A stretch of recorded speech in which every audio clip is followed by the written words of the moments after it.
Ontem à noite, estive compartilhando esse mesmo texto com os irmãos que estavam ali no culto que nós participamos lá na primeira igreja presbiteriana de Ubá. Mas ontem eu falei como tema do nosso sermão sobre um jovem que foi mais sábio do que outros mais velhos. E a nossa intenção ontem foi usar esse texto, buscar desse texto lições sobre o comportamento de um jovem no meio de uma situação de dor, de dificuldade, mas um jovem que, usado por Deus, traz uma grande diferença naquela circunstância.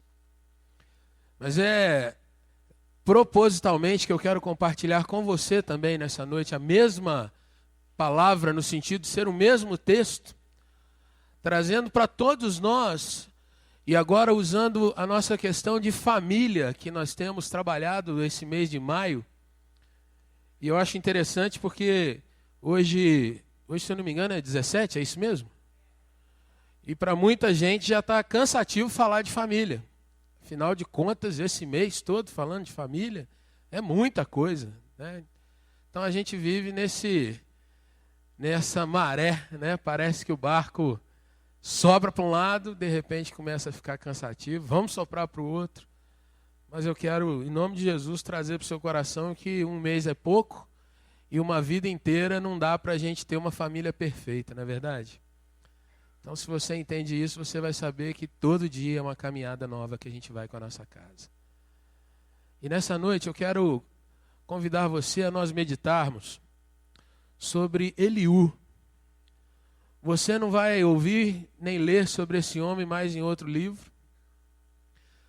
Você não vai mais, assim que passar esse momento que nós visualizamos no livro de Jó, ele nem volta a ser mencionado. Mas é interessante como alguém usado por Deus pode marcar a história de outras pessoas. Eliú foi um homem que marcou a vida de Jó. Você sempre ouve falar na paciência de Jó. Jó é o herói ou o anti-herói desse livro. Por que falarmos de Eliú? E é interessante você pensar, meu irmão, que por vezes nós elegemos pessoas dentro da nossa casa ou dentro da nossa caminhada que são talvez os grandes artistas, os personagens principais, os grandes interessados da nossa vida, aqueles sobre quem nós oramos e oramos e oramos e nos gastamos e nos despejamos.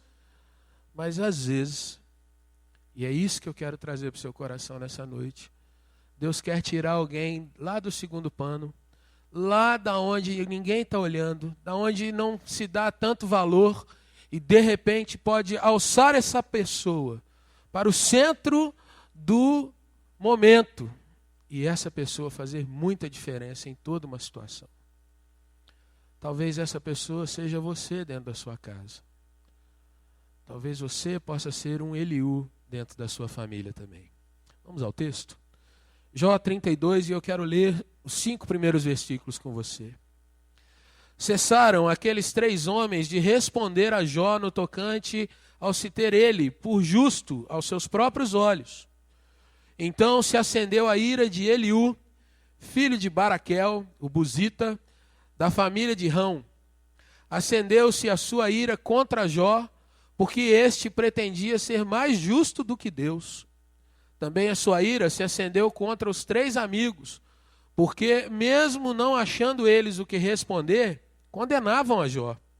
Eliú, porém, esperava para falar a Jó, pois eram de mais idade do que ele. Vendo Eliú que já não havia resposta na boca daqueles 3 homens, a sua ira se acendeu. Senhor, tua palavra está aberta diante de nós. E Pai, tu conheces o nosso coração, Deus. Eu clamo a ti, Deus, que hoje não seja mais um dia de culto apenas. Eu te peço, Jesus Todo-Poderoso, que o Senhor esteja falando ao meu coração e ao coração dos meus irmãos aqui. E que em nome do Senhor, ó Deus, nós sejamos transformados um pouco mais. Que nós, ó Deus, aprendamos um pouco mais. que o caráter de Jesus seja revelado um pouco mais em nós. E, ó Deus, que o exemplo desse teu servo do passado seja hoje, ó Deus, algo a ecoar nesse lugar. Que nós olhemos para o passado, para alguém usado por Ti, ó Deus, para aprendermos também como podemos ser usados pelo Senhor na nossa caminhada diária, na nossa jornada de fé nesse mundo, como peregrinos, como estrangeiros. Que o Senhor nos guarde e nos abençoe. Em nome de Jesus. Amém, Senhor. Meu irmão, o nosso sermão de hoje é as marcas de alguém sábio. E Eliú foi alguém mais sábio do que os sábios da sua época. Eu creio que a maioria de nós conhece a história de Jó. Jó foi um homem que a gente não consegue ter uma datação precisa do momento que ele vive. Alguns estudiosos colocam a história de Jó muito anterior à história de Abraão. Parece que era alguém dos antigos, antes até dos patriarcas. Outros já colocam Jó num determinado momento da história de Israel, que também não é muito preciso, mas isso não é muito importante para nós aqui. O fato é que Jó foi alguém que a Bíblia começa a falar sobre ele no capítulo 1 como um homem que era temente a Deus, que amava a Deus. Não só amava a Deus, mas amava a sua família. Talvez se alguém fosse pregar sobre família falando de Jó, ia dizer que Jó era um homem que amava tanto os seus filhos que oferecia sacrifícios a Deus por cada um dos 10. 10 filhos aquele homem tinha. E Jó sacrificava com o pensamento e com o seu coração dizendo, talvez eles tenham pecado contra o Senhor em algumas das festas que a Bíblia diz que eles costumeiramente faziam um na casa do outro. Jó amava seus filhos. Jó era um homem muito rico. A Bíblia diz que ele tinha milhares de cabeças de jumentos, de gado, tinha dinheiro, tinha posses. Jó tinha uma família estabilizada, as coisas para Jó andavam 100%. Mas, num momento em que a palavra também não nos esclarece como é tão possível isso, a Bíblia diz que os filhos de Deus vão se apresentar perante o Senhor, e no meio da tropa vai Satanás. E é interessante que aqui a Bíblia traz um diálogo. Deus coloca para Satanás, você observou meu servo Jó? Homem íntegro, homem fiel. Se fosse nos nossos dias e com o nosso linguajar, talvez o Senhor usasse uma expressão, aquele é 10, ponta firme, show de bola. E aí Satanás começa a sua missão, que é de roubar, matar e destruir. Você está falando isso porque ele tem tudo. Tira os bens dele. Mexe na família dele. E aí o Senhor permite que Satanás toque na vida de Jó. Não só para humilhar Satanás, mas também para testar e trabalhar um pouco mais para Jó. E se você quer um motivo maior para isso, Deus permite aquilo tudo para que hoje eu e você possamos aprender que nenhum cristão está intocável nesse mundo. Nenhum de nós, irmãos, estamos isentos de passar por dores, sofrimentos, decepções, todas essas coisas que acontecem por aí. Satanás então começa o seu estrago. Tira os bens de Jó. O texto é rápido, de uma só vez morre tudo, gado. Passa um pouco mais, todos os filhos. A coisa começa a ficar tão grave que aquele homem agora já está despojado de tudo e só tem a sua saúde. E o texto bíblico diz que novamente Satanás comparece na presença de Deus. E agora para apertar um pouco mais, porque mesmo perdendo tudo, Jó continua temente e abençoando, falando coisas boas. Até mesmo quando ele é provocado, ele não cede. E aí, irmãos, o Senhor permite que Satanás toque na saúde de Jó. Até aqui, talvez ele pudesse dizer, como muitos dizem, eu tenho 2 braços, eu tenho 2 pernas, eu sou um homem ainda vigoroso, vamos fazer os filhos de novo, vamos trabalhar, vamos conquistar. Mas agora Satanás pode tocar na sua saúde, mas não pode lhe tirar a vida. Interessante que até mesmo se Jó quisesse morrer, ele não morreria. Se ele quisesse dizer, Deus, não tem nada prestando, mata logo esse troço, ele não poderia. Irmãos, os capítulos vão se seguindo, porque o texto diz que Jó sofria tanto que ele raspava as feridas que ele tinha no seu corpo com cacos. E a coisa era tão séria, no capítulo 19, ele mesmo dizendo, num dos seus discursos, ele disse que ele tinha um mau hálito terrível, que ninguém podia chegar perto dele, Jó 19, 17. Imagina uma situação desse homem. Mas o fato é que no meio desse sofrimento, chegam 3 amigos de Jó. E a Bíblia diz, irmãos, que no primeiro momento que esses homens chegam, não há nenhum diálogo. Durante 7 dias eles estão assentados, Jó quieto, talvez chorando, talvez se lamuriando, mas quieto, amargando aquela dor. E os seus 3 amigos assentados próximos, quietos também, ninguém fala nada. 7 dias desse jeito.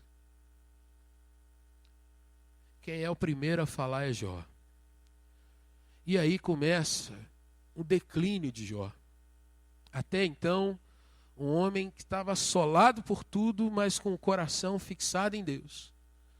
Quando os seus amigos chegam, Jó começa a falar, e o texto bíblico vai mostrando que pelos capítulos seguintes, Jó começa a trazer aquele sentimento de buscar entender o que está acontecendo com ele, mas ao mesmo tempo Jó começa a levantar algumas perguntas do tipo, por que eu? Será que eu fui injusto em algum momento? Eu errei? Por que eu? Será que em algum momento eu falhei com meu Deus? Não, eu jamais falhei. Eu sempre fui alguém íntegro de coração. Eu sempre cuidei bem daquilo que era meu e da minha casa e dos meus familiares e dos filhos. Mas por que Deus está trazendo isso sobre mim? Por que esse mal? Interessante que o primeiro amigo de Jó que vai falar começa a trazer sobre Jó alguns questionamentos. Será que você não está em pecado? Será que você não cometeu alguma coisa que de repente você não percebeu e você escorregou? E aí Jó novamente fala, se defende, coloca que não é bem assim.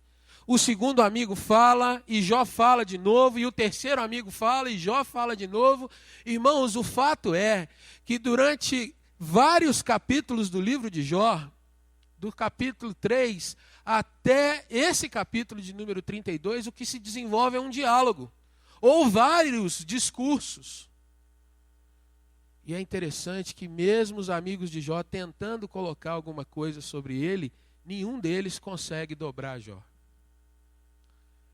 Isso me traz, irmãos, algumas coisinhas que a gente precisa passar de leve.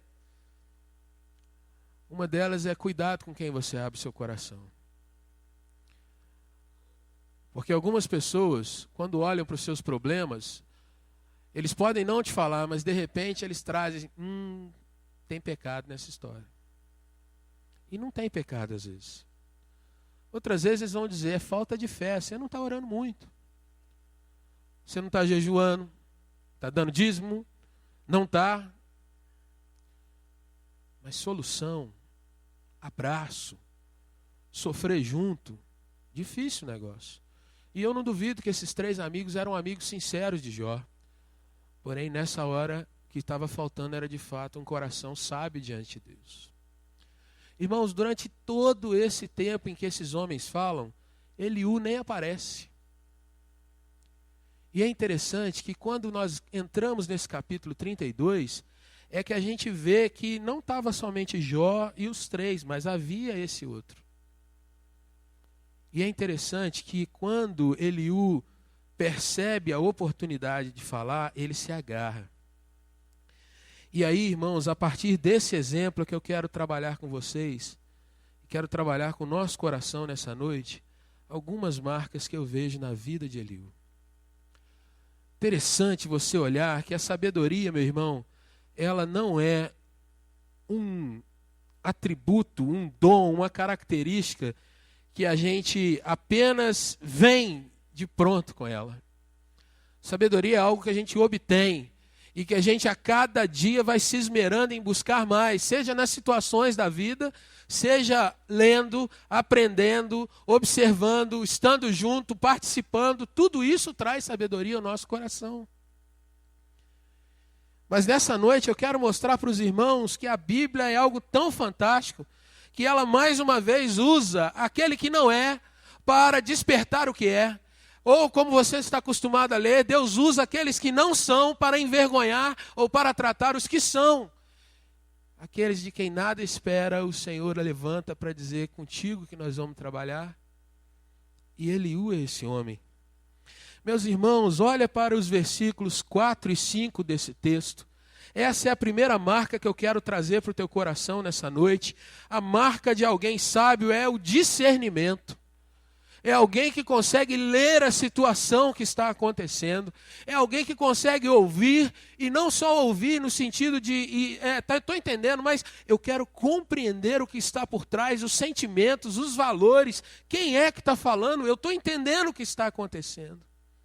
Veja que nos versículos de número 4 e 5, meu irmão, Eliú esperava, porque ele era alguém de menos idade, era alguém mais jovem, mas o versículo 5 deixa claro que ele esperava algo de sério, uma resposta que fosse sábia na boca daqueles 3 homens. O discernimento de Eliú, meu irmão, está em que ele aguardava que no meio de 4 anciãos fosse sair sabedoria. Fosse sair uma palavra que voltasse lá do início da jornada de Jó. Amor a Deus, temor a Deus, serviço diante de Deus. Mesmo na dor eu não me afasto do Senhor. E Eliú esperava. Irmãos, Eliú acompanhou os discursos de Jó e dos seus 3 amigos, não apenas como um curioso. Vou ver o que vai sair desse papo. Quem sabe sobra alguma coisa para eu aprender aqui. Eliú não aprendeu, meu irmão, de uma forma indiferente. Quantas vezes nós ouvimos palavras e ouvimos pessoas e vimos relatos e gente que dói só no falar. Mas a gente está indiferente, aquilo não mexe conosco, não muda nem a forma da gente dar uma garfada no prato. Ouvimos relatos de dores, de pessoas sofrendo, de familiares, de amigos, mas nada muda, nem sequer o nosso cronograma. Eliú não foi indiferente. Irmãos, Eliú também não foi como um entendedor vazio, analisador. Jó falou isso, ele disse aquilo ali, esse outro trouxe essa palavra, Jó está pensando isso, o outro está pensando aquilo, mas e daí? Eliú não agiu assim. É interessante você entender o que eu quero dizer com o seguinte: há um tempo atrás estive conversando com alguém, e aí eu esperava dessa pessoa uma reação no sentido de um problema que a gente estava vislumbrando, e eu esperava que essa pessoa, como um jovem, trouxesse uma explicação bem superficial daquilo que a gente estava contemplando juntos. Mas de repente aquele jovem me surpreendeu porque ele fez uma leitura fiel de uma situação, analisou pessoas, trouxe palavras inteligentes e tal, mas eu esperava, essa era a minha expectativa, de que aquele jovem dissesse: olha, por conta disso eu quero me envolver nisso aí, orando, participando e tudo, mas foi simplesmente uma análise, mais nada.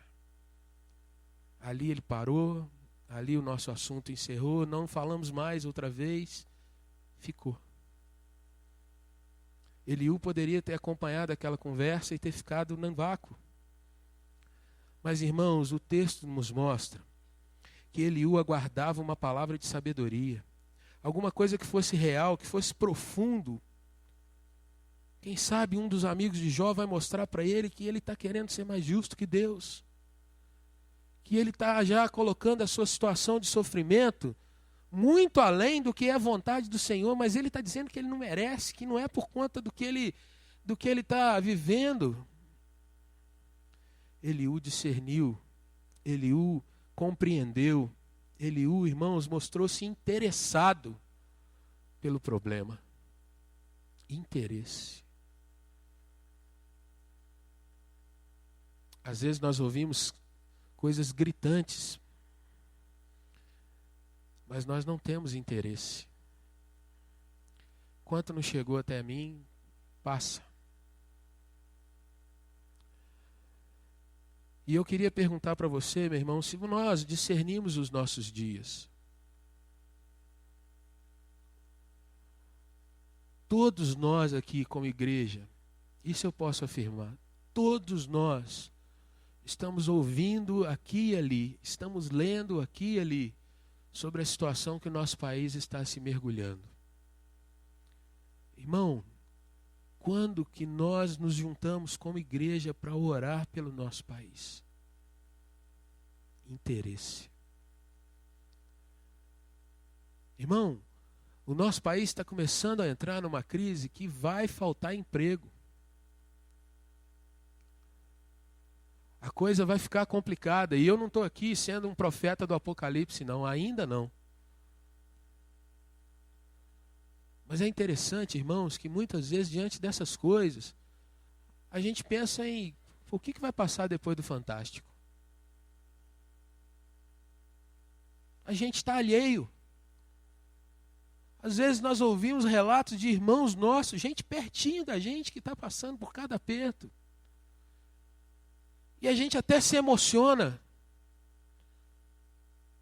Mas de fato, aonde que a gente diz, poxa, de repente eu posso olhar lá em casa, quem sabe a gente pode dar uma solução, eu tenho um amigo que lida com isso, quem sabe? Mas isso não está no texto? Quem disse que não? Porque o que faz alguém ouvir lamúrias e discursos durante tanto tempo? E mais, o texto diz que acendeu a ira nele. E não é uma ira de dizer para Jó, qual é, Jó? O que está acontecendo, meu irmão? O texto diz que Eliú vai falar com aqueles homens de uma forma completamente respeitosa. E essa é a segunda marca que eu quero trazer para você. Alguém que teve discernimento, mas alguém que não foi abrupto, afoito. Eliú mostra, meu irmão, que ele respeita a dor, a idade, a posição, tanto de Jó, quanto daqueles outros 3 homens que são de mais idade do que ele. O presbítero Fábio me permite, dá licença que eu vou citar algo que às vezes você cita, e eu acho que você já deve ter citado isso na classe, os irmãos vão lembrar. O presbítero diz que quando ele está pregando, o primeiro a ouvir é ele, porque é o ouvido que está mais perto da boca. Não é isso, presbítero? E ontem eu falei com os jovens lá em Ubá, e hoje eu quero repetir isso. A realidade, meus irmãos, é que se você olhar para o seu corpo, teu corpo vai denunciar aquilo que deve ter primazia. Quantos ouvidos você tem? Quer cola? 2. Quantas bocas? Logo a gente deveria aprender a ouvir bem mais do que falar. Irmãos, você já parou para perceber que todo mundo hoje tem uma receita para qualquer coisa? Que nesses nossos dias, se você entra na internet, você não precisa nem vir na igreja não, pode ficar em casa. Você vai fazer seu culto lá. Tem lá 9 formas de você ficar rico. Está lá. 7 formas de você resolver seus problemas familiares. E vem tudo descrito, com nome, até para você colocar o nome de quem você quer e tal. E eu posso apelar, meu irmão, mostrando algumas coisas que você anda pela rua, está nos postes colado assim. Trago a pessoa amada em 3 dias. Você já viu alguém falar que aquilo acontece? Mas se é um negócio que está tão divulgado, deve ter gente que liga, né? Deve ter. Eu queria que você olhasse para a pessoa que está do seu lado e pudesse olhar para ele e dissesse assim, meu irmão, ouça mais.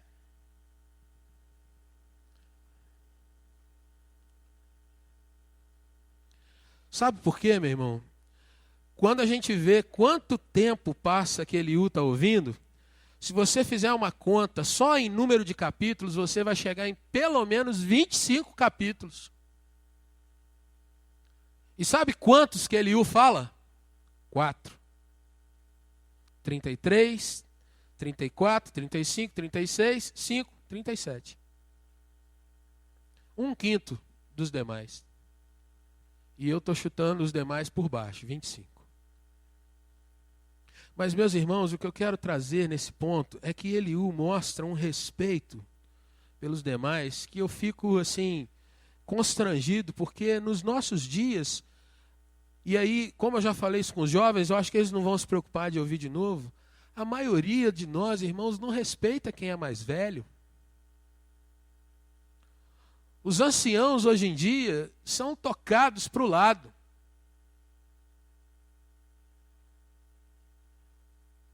E ontem eu falei isso e vou repetir, porque isso é um negócio sério. Dentro das nossas igrejas, o que a gente vê, como que a juventude é vista? Um grupo que não respeita a igreja, que não ama a igreja, que não valoriza pastor. Um grupo que quer tocar o louvor no volume 300. Um grupo, meus irmãos, que não quer saber de estudar a Bíblia. Que às vezes chega para os mais velhos, bate nas costas, e aí, velho?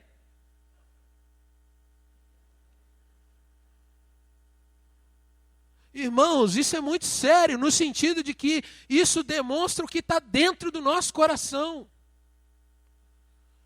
E a coisa pode piorar, me desculpa se vai apertar um pouco para você, mas eu preciso falar isso. Quantos jovens tratam os seus pais como seus colegas de faculdade? E pai é pai, mãe é mãe. O mandamento diz, honra teu pai e tua mãe, não diz, trata ele legal, chama para jogar uma sinuca que você vai se dar bem. O texto diz, honra. E pai e mãe ali não significa apenas pai e mãe biológico, significa todos aqueles que são mais velhos que você. Mas, irmãos, a gente vê na vida de um homem que está com a saúde boa, que está no seu juízo perfeito, que não precisava estar ali naquela situação, que ele se prende à dor de um ancião mais velho que ele. Ele se prende ao discurso de outros três e fala assim, olha, esses caras não estão ajudando Jó. E eu quero te mostrar isso, que você olhe no texto e veja, olha o que diz os versículos 6, a parte B e o versículo 7. Eliú diz assim, eu sou de menos idade e vós sois idosos. Arreciei-me e temi de vos declarar a minha opinião. Arreciei-me, eu tive receio, eu tive um certo temor, eu fiquei meio acanhado de falar a minha opinião. 7, dizia eu, olha só que bacana, falem os dias, falem a idade deles, a experiência deles, a sabedoria, a vivência, o tanto de sal que eles já passaram comendo em reuniões, em momentos, em conversas. Falem os dias e a multidão dos anos ensine a sabedoria. A palavra presbítero quer dizer ancião. E essa é uma marca da igreja presbiteriana, aqueles que têm experiência, que têm vivência, que estão calejados, que são casca grossa, se você preferir essa opinião. Não é gente que é levada com vento, que toma tombo aqui e ali, mas é gente que, peraí, vamos ter senso, vamos parar, vamos orar, vamos labutar em cima dessa situação. Não vamos ser levados apenas pelo calor das emoções. Presbíteros. Irmãos, quando Eliú fala essa situação, ele mostra, olha, vocês deveriam ser aqueles que me ensinassem. Jó, você deveria ser aquele que mostrasse para mim, olha, eu estou passando tudo isso, mas eu sei que Deus continua no controle, portanto, Eliú, aprenda. Eliú dizia para aqueles irmãos do passado, né? Olha, vocês deveriam ser capazes de avaliar essa situação e não só consolar, mas também dar uma apertada em Jó para que ele acorde. C.S. Lewis diz que, às vezes, o tratamento de Deus por nós é como um homem que chega e vê um cachorro caído num bueiro. E aquele cachorro está ali ganindo, está se debatendo, e o homem então quer tirar aquele cachorrinho do bueiro e tratar dele. Só que cada vez que ele chega perto para puxar, o cachorro dá uma mordida, porque ele está desesperado.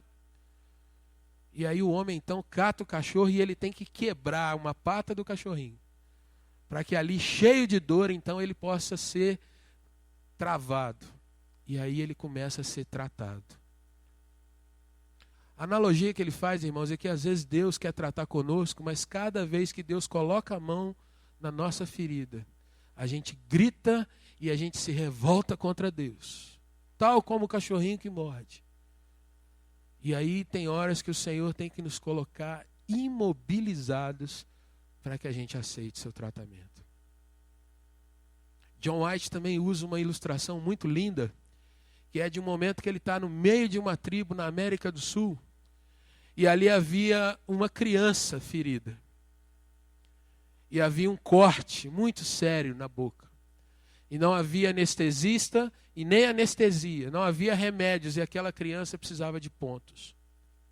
Aquela criança era filho dele. E aí o que acontece é que as pessoas tinham que segurar aquela criança. E ele, o pai, com linha e agulha, tinha que costurar a boca da criança. Enquanto a criança chorava. Ele chorava junto, dando cada ponto, mas ele sabia que era o que tinha que ser feito naquela hora. Ou haveria uma infecção e talvez uma grande perda mais para frente. Quando ele diz que olha para o filho hoje, nem cicatriz tem. Mas naquela hora, houve a necessidade de tratar com a dor. Irmãos, Eliú, ele mostra que respeita Jó, mas ele mostra que ele não se omite de falar a verdade. E isso nos nossos dias, e eu já falei isso aqui, irmãos, é o politicamente incorreto. É às vezes a gente levantar a verdade e alguém dizer assim, não aceito, não ouço e não quero. Eliú, irmãos, mostra para nós que ele, em primeiro lugar, diz para aqueles homens, olha, vocês são os de mais idade, eu quero, de fato, ficar calado, porém, eu esperava que a sabedoria de vocês se manifestasse. Mas ela não se manifestou. Eliú esperou, ouviu, e quando ficou muito claro, como diz o versículo 5, que não tinha mesmo que sair dali, ele resolve agir. Meu irmão, quantas vezes a gente vê pessoas sofrendo conosco? A gente escuta, às vezes Deus coloca uma palavra que é do nosso coração e é sábia, mas aí vem uma segunda voz, talvez do nosso ego, talvez do nosso temor. Será que se eu falar isso com essa pessoa eu vou perder um amigo? Será que eu vou perder um membro do meu ministério?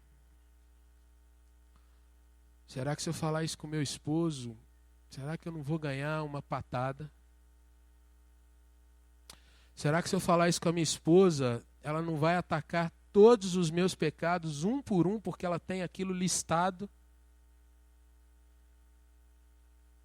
Será que se eu falar isso com meu filho, talvez ele não vai confiar mais em mim? Será que se eu falar isso com meu pai, eu vou levar uma coça? Será que se eu falar isso com a minha mãe, ela não vai jogar na minha cara que eu sou um adolescente e não tenho autoridade para falar isso? Será que eu falar isso com o irmão da igreja, talvez eu ganhe um inimigo dentro da casa do Senhor? Será que se eu falar isso com um irmão que está em pecado, talvez eu não ganhe uma carteirada do tipo, quem é você para falar comigo? A gente vê que Eliú teve discernimento, mas ele teve um amor muito maior do que o medo para falar com aqueles homens. Respeito e decisão. Mas será que Eliú falou na sabedoria dele, irmão? Será que Eliú talvez fosse pós-graduado na faculdade de psicologia e medicina de Antiga Jerusalém? A gente vai ver que o que faz Eliú ter aquele comportamento não é o quanto ele foi preparado didaticamente, pedagogicamente. Isso talvez possa até ter contribuído. Só para que fique bem claro, a educação daqueles dias era oral. E o pai educava o filho de perto, discipulado. Mas o que eu quero chamar a sua atenção é que Eliú carregava a marca do discernimento, a marca do respeito, Eliú carregava isso por conta da terceira marca que ele tinha, que era da confiança em Deus. Olha o que está escrito no versículo de número 8, quando Eliú começa a falar com aqueles homens. Eliú vai falar sobre Jó. Ele diz, olha, na verdade, há um espírito no homem. Há uma alma, há uma sabedoria, sim. Mas olha o que diz na segunda parte do versículo. Quem faz esse homem sábio? Não é algo que está inerente ao homem. Irmãos, o que marca a diferença entre a vida e a morte é Jesus. Não se esqueça disso. Eu sou o caminho, a verdade e a vida. O que marca, irmão, entre estar no caminho ou fora dele é Jesus.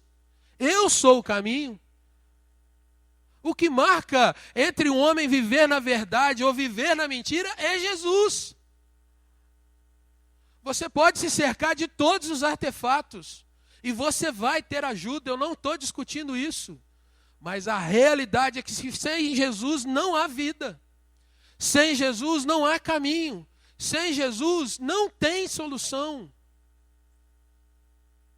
E é isso, meu irmão, que Eliú começa a tratar com aqueles homens. No versículo 13, ele vai mostrar ainda mais fortemente. Ele diz assim, não vos desculpeis, mostrando para os 4 agora, dizendo, achando sabedoria nele, falando de novo sobre Jó. Ele diz, Deus pode vencê-lo e não o homem. Se vocês queriam consolar a Jó, vocês deveriam levar a palavra para ele. Se vocês queriam ver Jó, não um cara choramingando, mas alguém que estava assim passando pelo sofrimento, mas nós vamos passar junto. Lembrava ele da palavra. Lembra ele que é Deus quem colocou ele nessa situação. Deus pode tirá-lo. Irmãos, hoje em dia nós temos visto e ouvido tanto sofrimento, tantas questões, mas o fato é, nem sempre a gente está disposto a passar por um tempo que a gente nem sabe quanto é, por conta de alguém que vai sofrer. A Bíblia não vem, meu irmão, com um prazo de validade no seguinte sentido, faz 7 campanhas de oração, 7 segunda-feira, que na 7ª vai estar resolvido. A Bíblia não diz isso. A Bíblia nos diz orai sem cessar, e sem cessar é sem cessar. Mas nós, irmãos, muitas vezes perdemos essa questão. Eu amo esse texto, irmãos, porque esse texto fala da ira de um homem. E a ira dele não foi pegar Jó, sacudir, dar um pescoção. A ira dele não foi blasfemar. A ira dele não foi dizer, olha, estou cansado de ouvir isso. A ira dele foi dizer, Jó, acorda, eu quero falar, eu esperei, mas agora eu quero que vocês me ouçam. Por favor, me ouçam. Todo o capítulo 32, ele está dizendo, deixa eu falar agora, porque eu quero trazer à memória coisas que vocês se esqueceram. E aí é interessante, meu irmão, que Eliú mostra que ele encara de frente, mas não é nele, não é naquilo que ele sabe. Eliú o tempo todo vai lembrar a Jó, e aí eu preciso que você só dê uma passada para frente aí. Eliú vai mostrar a Jó, Jó, o que você tem pensado sobre Deus, meu irmão? Capítulo 33, Jó leva uma lembrança daquele homem. No capítulo 34, Eliú vai falar sobre Deus, sobre Deus. Olha o que Eliú fala para Jó, ou sobre Jó, no versículo 5 do capítulo 34. Ele diz assim, Jó disse, eu sou justo e Deus tirou o meu direito. Irmãos, não é difícil a gente ouvir pessoas hoje falando conosco assim. Eu não consigo entender o que está errado. Eu sou tão bom. Sou um bom pai. Não sei o que está errado. Eu dou dízimo na igreja, mas parece que a conta nunca fecha. Será que Deus não está pegando pesado demais comigo? Será que Deus se esqueceu de mim? Irmãos, às vezes nós ouvimos e ouvimos e ouvimos essas palavras e nos calamos. Mas Eliú não foi assim. E o mais bonito disso tudo, meu irmão, é que se você chegar no capítulo de número 36, a partir do versículo 24, até o final do capítulo 37, você vai ver que Eliú faz tremenda declaração sobre o amor de Deus e a graça de Deus. E o que eu vejo mais bonito é que quem complementa a fala de Eliú é o próprio Deus. Capítulo 38 mostra que vem a resposta para os problemas de Jó. E eu acho fantástico, meu irmão, que quando Eliú se cala, quando Eliú fecha a sua boca, quem abre a boca é Deus. E aí o Senhor chega com amor, mas ao mesmo tempo com a grandeza que Ele tem, e diz: Jó, onde você estava quando eu criei a terra? Jó, o que está acontecendo com esse coração que você tem reclamado tanto? Jó, por que você está se achando tão digno e melhor do que qualquer um desses homens que você conhece, que estão aí perto de você? Irmão, quem mostra para Jó, em última análise, que ele estava precisando ser tratado, é o próprio Deus. E isso traz para mim uma questão que eu queria que você se lembrasse. Quando você honrar a Deus, meu irmão, pode ter certeza que o Senhor está vindo por trás e por cima para carimbar a tua palavra na vida de outras pessoas.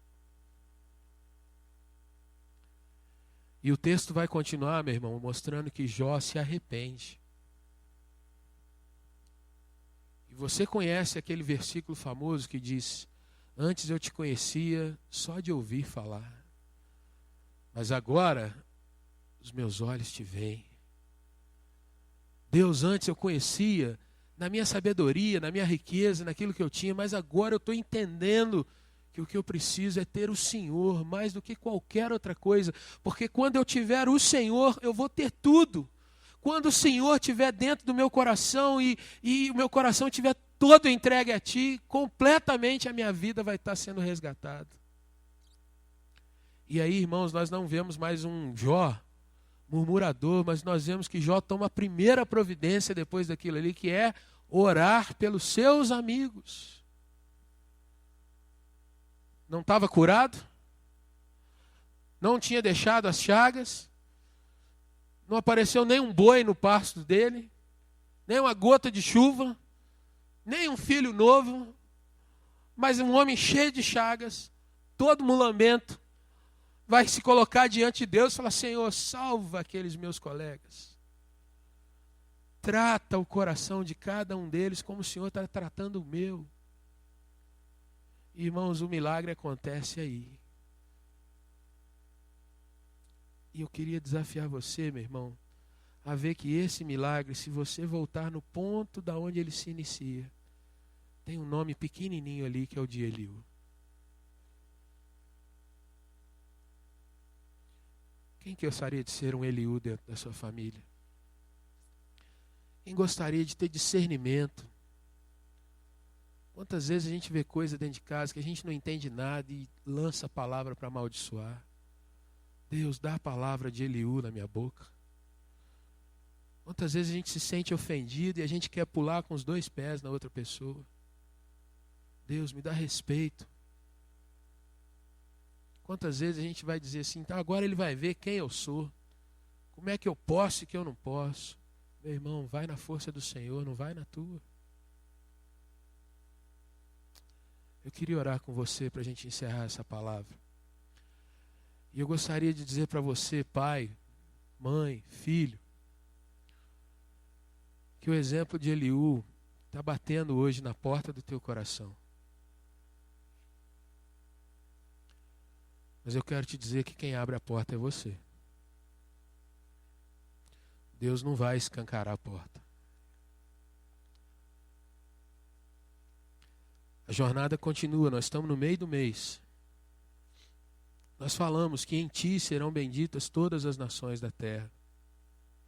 Pastor Rafael ministrou semana passada sobre família e sobre coisas que são raiz da verdadeira família. Hoje nós estamos trazendo algumas questões de relacionamento dentro da sua família. E isso vale para o seu emprego também. Isso vale para a sua vida normalmente também. Isso vale para os seus estudos também. Mas eu gostaria de parar por aqui. Queria citar 3 nomes para você se lembrar e para fortalecer a questão de que talvez você ache que Eliú é alguma coisa que a gente pensa isoladamente na palavra de Deus. Mas com Gideão foi assim. Ele testou e ouviu a Deus e só depois ele começou a agir. Com Jeremias, quando foi chamado por Deus, também foi assim. E Jeremias foi bacana porque ele foi honesto com Deus e falou: Senhor, eu não passo de uma criança. E aí Deus disse para ele: não diga que você é uma criança, mas você vai dizer aquilo que eu colocar na tua boca. E houve um filho de um grande rei, que quando herdou o trono estremeceu. E ele disse para o Senhor: Senhor, meu pai foi um grande guerreiro, meu pai foi o cara. E eu não passo de alguém perdido no meio de um povo tão grande, o que eu vou fazer? E Deus fez daquele homem o homem mais sábio que jamais esteve na terra, que foi Salomão. Eliú, Gideão, Jeremias, Salomão, Isaías. Eu amo a Bíblia por conta disso, irmão. A gente vai de Gênesis a Apocalipse que sai exatamente os princípios do Senhor para a nossa casa, para a nossa vida. E eu poderia dizer Eliú, Salomão, Gideão, Antônio, José, João, Ronaldo, Maria, Luciana e qualquer um de nós. Porque eu queria te mostrar que Deus pode escrever uma grande história na sua casa. E você pode estar aonde for. Às vezes escondido, dizendo: eu não posso falar nada, eu não sou digno, eu sou o menor. Quem disse? Respeite, discirna, vá na força do Senhor. Vamos orar. Senhor nosso Deus, a tua igreja, Deus, está cabisbaixa diante da tua graça nessa hora. E Senhor, eu estou aqui, não na posição de alguém que tem uma família perfeita, Pai. Muito pelo contrário. Estou aqui, ó Deus, na posição de um homem que tem aprendido, devagarinho, dia após dia, mas o Senhor tem ensinado, o Senhor tem tido paciência comigo. E, ó Deus, eu tenho visto o Senhor cuidando do meu lar. E eu sei, ó Deus, que ainda há muito para a gente caminhar lá. Tem pessoas que não te conhecem. Tem irmãos, tem tios, tem primos que nem sonham em conhecer Jesus, mas, ó Pai, Tu sabes que o nosso desejo é ver a nossa casa transformada. E eu sei também, ó Deus, que nessa noite há muitos irmãos aqui que estão fazendo essa mesma oração, que querem ser bênção dentro do seu lar, que querem ter, ó Deus, uma palavra boa, agradável, mas, ó Deus, uma palavra que não vai fazer mesura, uma palavra, ó Deus, que vai levar a transformação de vida. Uma palavra, ó Deus, que muitas vezes vai confrontar pecados. E o que eu te peço nessa noite, Jesus, é que o Senhor tome pela mão esse meu irmão, essa minha irmã. E, ó Deus, contempla essa família em nome de Jesus. Contempla o coração dos pais, ó Deus, que muitas vezes estão de madrugada orando pelos seus filhos. E, ó Deus, fortalece, renova, alivia, ó Deus, a dor e transforma isso em santa expectativa do Senhor. Ó Deus, contempla o coração de filhos que oram pelos seus pais, que gostariam de ver o seu pai na igreja cantando louvores consigo. Ó Deus, filhos que têm chorado por suas mães. Pai, em nome de Jesus, contempla as famílias aqui da tua igreja, Senhor, e dispensa um grande milagre sobre a vida da tua igreja. E eu te peço, ó Deus, não é porque estamos no momento, ó Deus, de oratória, de um sermão, mas, ó Deus, eu te peço que o Senhor abençoe ricamente a casa de cada um aqui, ó Deus, para a glória do teu nome. Te peço, ó Deus, que o Senhor esteja curando, salvando, transformando vidas para a glória do Senhor. E, ó Deus, nesse mês que nós temos dedicado a orar pelas famílias, Pai, continua a tua obra. Eu sei que ainda tem muito mais para ser feito. Mas, ó Deus, que a gente nem se dê por vencido diante do cansaço. Mas, ó Deus, que a gente também não se dê por vencedor, porque a gente sabe que nesse mundo nós temos aflições. Mas que o Senhor nos renove para uma caminhada, ó Deus, viva na Tua presença. E que nessa noite, ó Deus, o Senhor encha o coração de todos nós da certeza de que o Senhor continua no controle. O Senhor continua olhando por nós. O Senhor continua nos amando e cuidando das tuas vidas. Abençoa, Deus, a tua igreja. Oramos, ó Deus, por cada irmão, cada congregação, cada missionário. Oramos pela liderança da nossa igreja, presbíteros, pastores, diáconos, líderes de ministérios. Oramos, ó Deus, por cada sociedade interna. Oramos, ó Deus, para que o Senhor continue, ó Deus, soprando o teu vento de avivamento no nosso meio. Mas, Jesus, nós queremos mais, Pai. Nós queremos ver esse lugar, ó Deus, como um lugar de refúgio e de salvação. Tu sabes, ó Deus, da inquietação do nosso coração. O Senhor sabe, ó Deus, que muitas vezes nós trememos e tememos. Mas, ó Deus, nessa hora, diante do teu povo, nós declaramos que o Senhor é o nosso Deus. O Senhor é o nosso refúgio. O Senhor é quem nos sustenta. E é por isso que nós te agradecemos, ó Deus, pelo teu amor e pela tua graça. Muito obrigado, ó Deus, pela tua palavra. Que elas, Deus, encontre realmente guarita nos nossos corações. Que o Senhor nos guarde em nome de Jesus. Amém, Senhor.